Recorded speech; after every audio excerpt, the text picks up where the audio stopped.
So ধরেন আমরা ইংরেজিতে কমিউনিকেশন শুরু করব LinkedIn এ বা আমি আরো আদার্স যে সমস্ত আপনি আমাকে সাজেশন দিলেন, এইভাবে আমরা আমাদের ক্লায়েন্টকে খোঁজা শুরু করব। এখন দেখেন একটা ক্লায়েন্ট আমাকে কখন কাজ দিবে? যখন সে আমাকে ট্রাস্ট করবে, তাই না?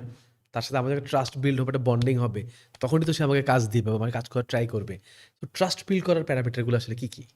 খুব ইম্পোর্টেন্ট একটা জিনিস ট্রাস্ট। আসলে আমাদের পুরো পৃথিবীটাই দাঁড়ায় আছে ট্রাস্টের উপর। আপনি, আমি বা ক্লায়েন্ট, টাকা-পয়সা সবকিছুই ট্রাস্টের উপর। Trust first priority.